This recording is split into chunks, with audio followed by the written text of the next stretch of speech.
What's up, everybody? Jeremy from Justice League Swag here, and today we have a deck profile on Narukami.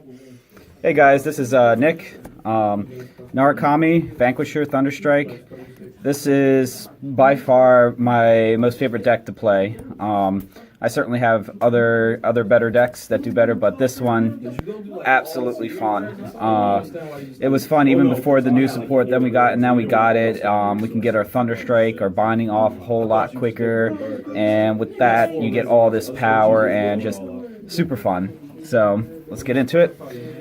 First, we got the starter, Hard Draw Draco Kid. This was the starter that we absolutely needed, and he's just amazing. Good replacement for the old one. I think his name was Wild Run Dragoon. But non-GB skills, so you can get those binds off early so that you can get to your higher Thunder Strikes. So you get your new stride Buster off. Certainly by his second stride, but maybe his first stride. But because of his existence, believe it or not, people have like this tendency not to guard early because they're afraid of putting cards in the drop zone for targets for him. I don't have a problem with that because, damage versus binding. I mean, I'll get my bind off early anyway, or going anyways, but really good starter. Only running one. Some decks run two, but at that point, later in the game when you do see the second one, You've bound so many cards that his one extra bind per turn is not really necessary.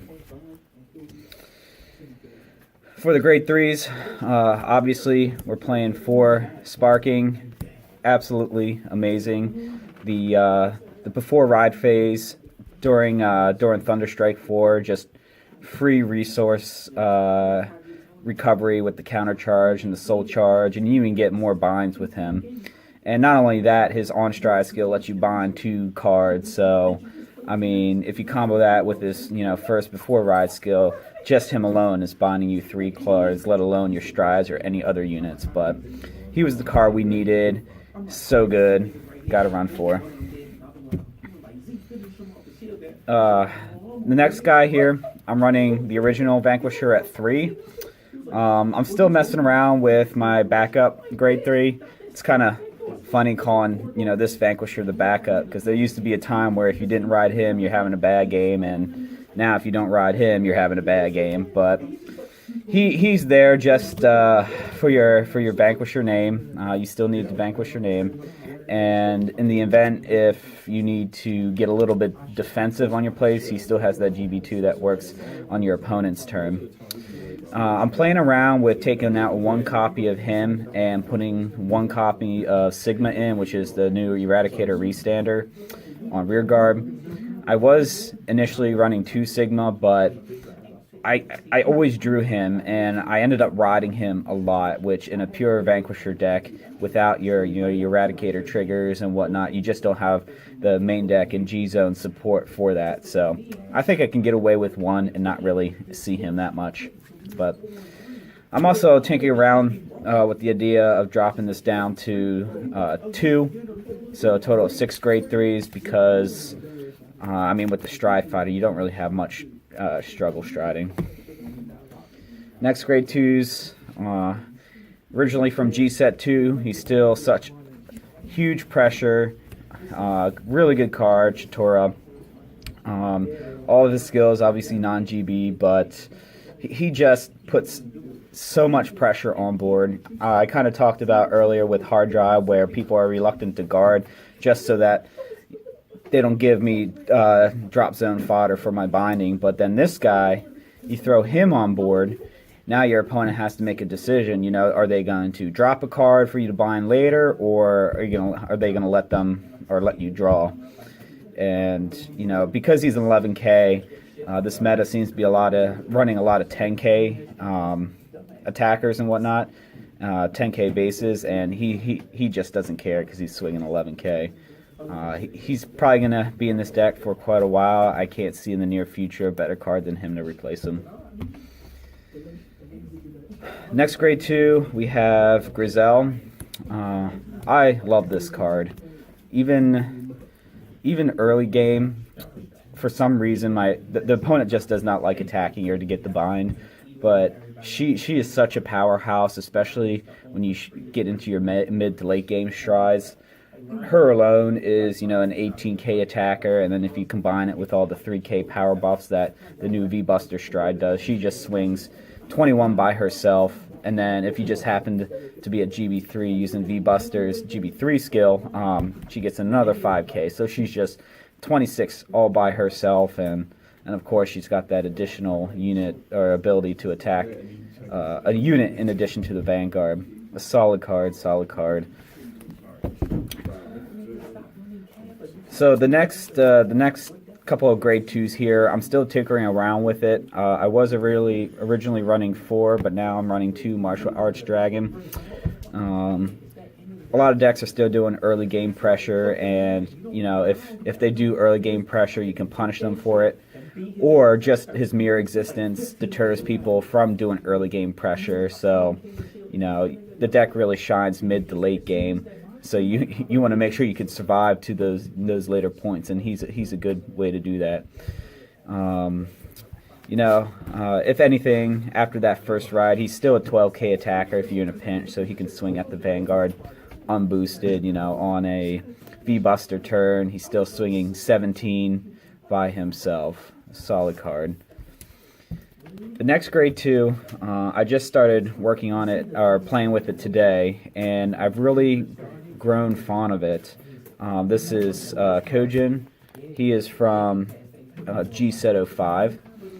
Not a very popular card, so his skill is Thunderstrike 2, Generation Break 1. He gains plus 10k shield.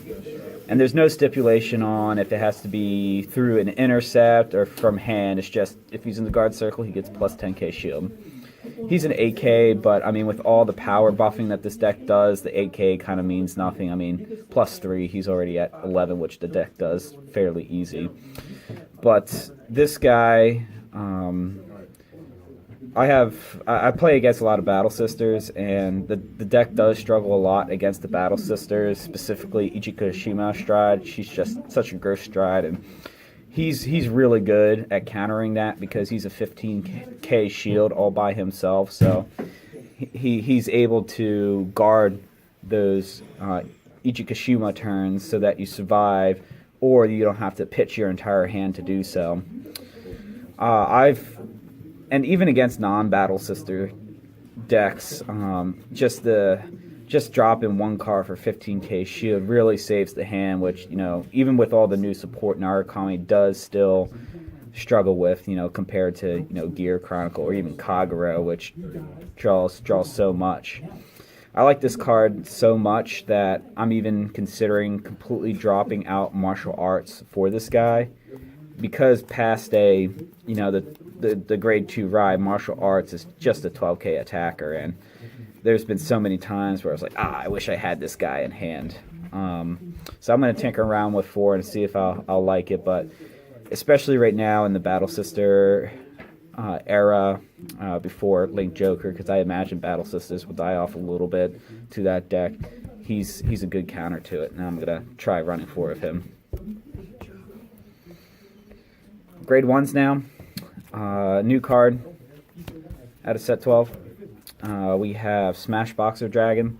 This guy's pretty much the Jeffrey clone for Gold Paladins, just a little bit better because he allows you to countercharge. But, you know, after the battle he attacked Thunderstrike 3, you can pop him into Soul, countercharge, and draw.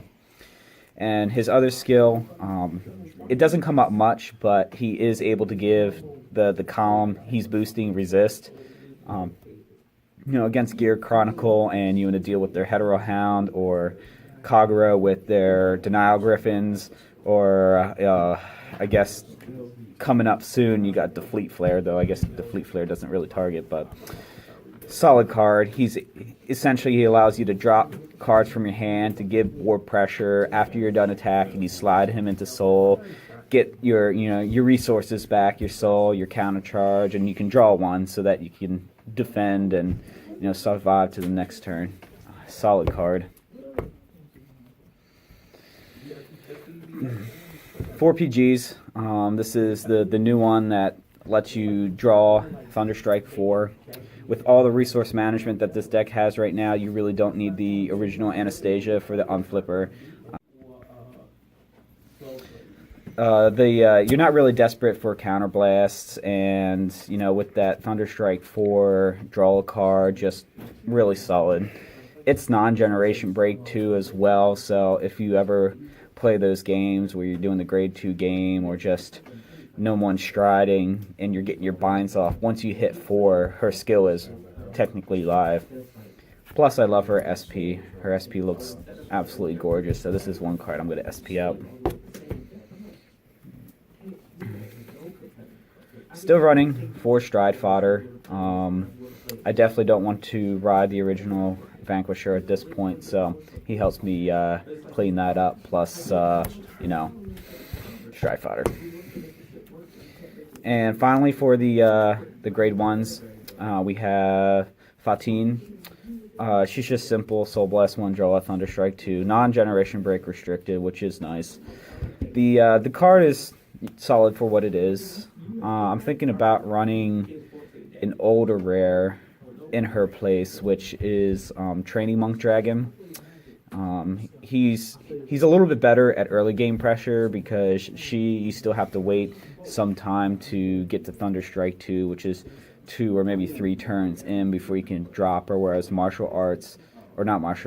Training Monk Dragon, you can drop right away, and if you're at Thunderstrike 1, he's a 10k attacker, so you could still, you know, poke those, you know, 10k Vanguards.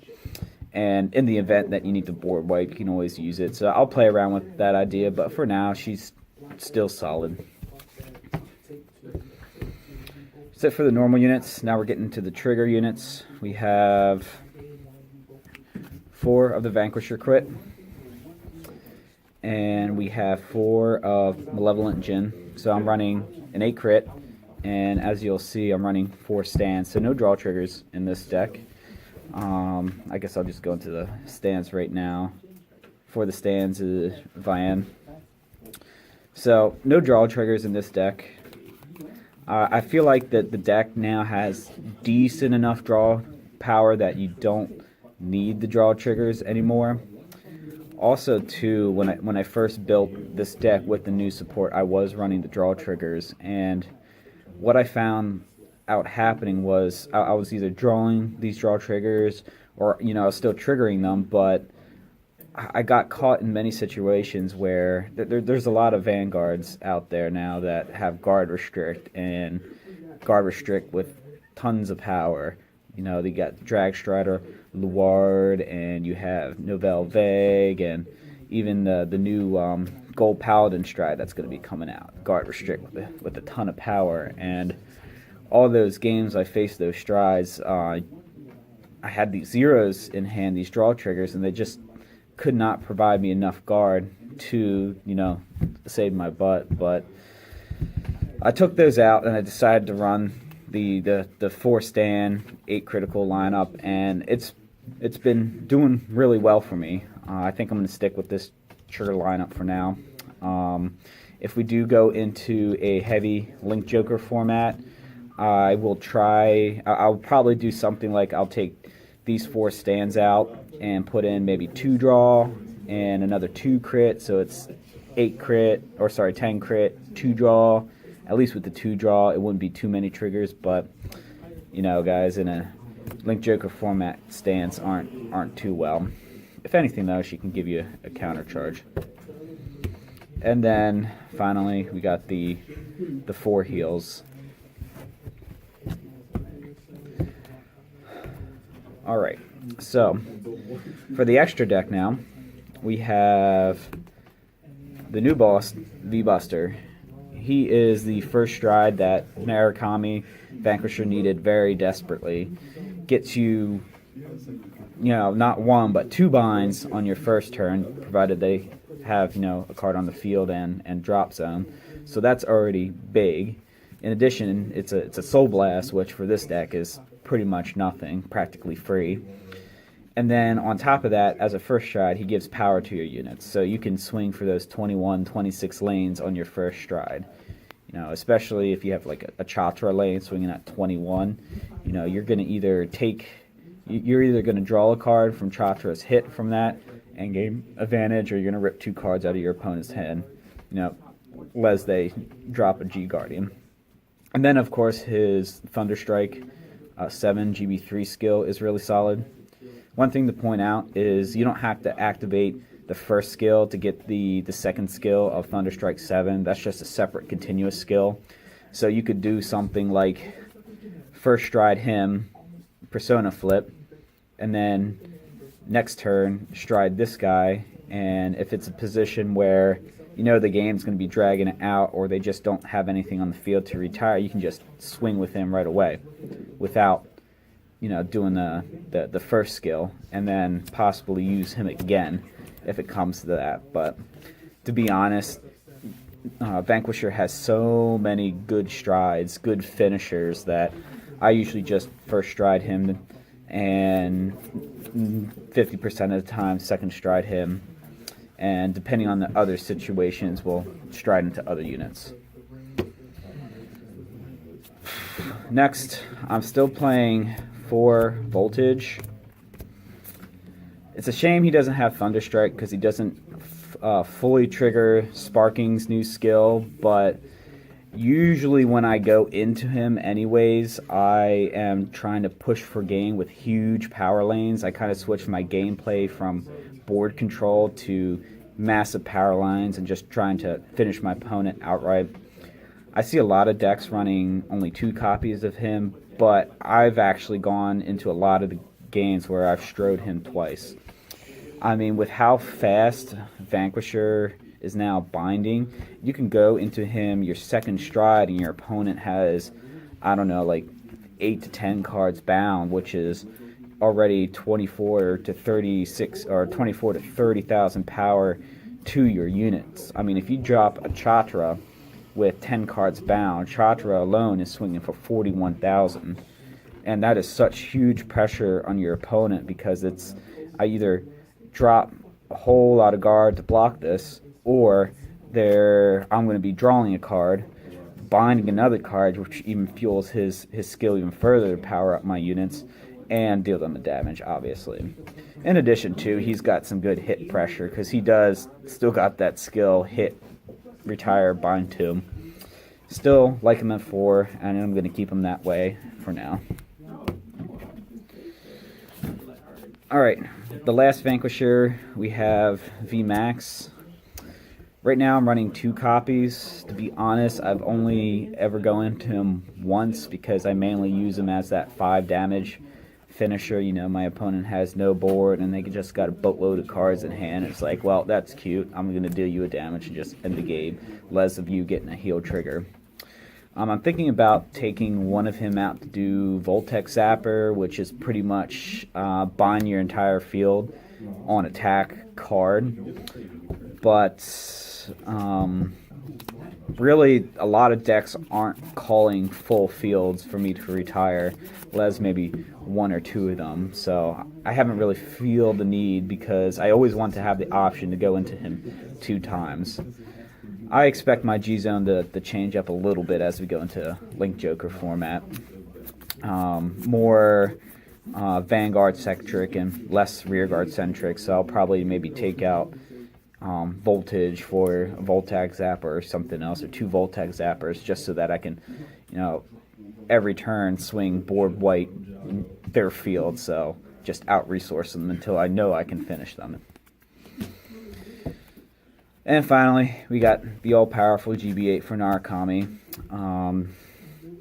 He's not as, I guess, in lack of better terms, majestic as he was before, because binding for Narukami was so difficult, and this was like your easy out to it. But now, since you're binding so fast, I don't go into him as much, just because I'm finishing off my opponent much quicker with my other strides. But when I do go into him, he is usually my finisher. I mean, binding my opponent's drop zone and just powering up to the lanes where they're darn near over 100,000 is just almost impossible for your opponent to deal with. Finally, the G-Guards. We're running 1 Brahma, just mainly for that situation if you ride to grade 3 first and your opponent's on the stride attack first. You can at least get a 25k shield without being at Thunderstrike yourself. That's the only reason he's in there. So he's really only in there, for that first ride, and you can get to GB 3 on your first stride and get your full effect of Buster on your first stride, which is really solid. We have 2 Bulwark Dragon. Just now it's such an easy 25k shield Thunderstrike, and then if the situation arises, you can pop up to 2 units. You need to be at Thunderstrike 8 to do it, but he's really good on those restanding decks. When they swing with their lanes first, you can guard it and then blow them up, and you don't have to deal with the restands. And then finally, for the extra deck in the G Guardians, we have the all-powerful MP Dragon. He puts in so much work, and if you're a somewhat decent Narukami player, you always keep your board in a state such that you can always trigger his second still, where you're popping 2 and just getting full value out of his effect. So glad I picked these up when they were dirt cheap, because now I think they're like $15-20 a pop. But yeah, I've screwed up so many plays with this guy. I think the most, I guess the most spectacular one was I actually had 1 rear guard on field, and I was playing against Shadow Paladins. You might know where I'm going with this, but my opponent decided to Diablo me. And normally he would have won, but he only called 4 dudes on the field. So when he attacked with this rear lane first, I'm like, all right, MP Dragon, pop 1. He has 2 more rear guards than I do, pop another one, and now he only has 2 rear guards, so he couldn't fully activate Diablo's skill. And I was able to squeeze a win out of that just because of that, because I would have lost. I was like at 4 damage, and I think he drove maybe 1 or 2 crits, so I would have certainly died if I didn't guard that. But it's like, nope, pop those, and then PG the Vanguard, and then finish him with VMAX next turn. So that's it for the deck profile, guys. This deck is super fun to play with, and by far a really, really good deck, and it can hold its own to a lot of the meta decks out there. Take care. Please remember to like, comment, and subscribe.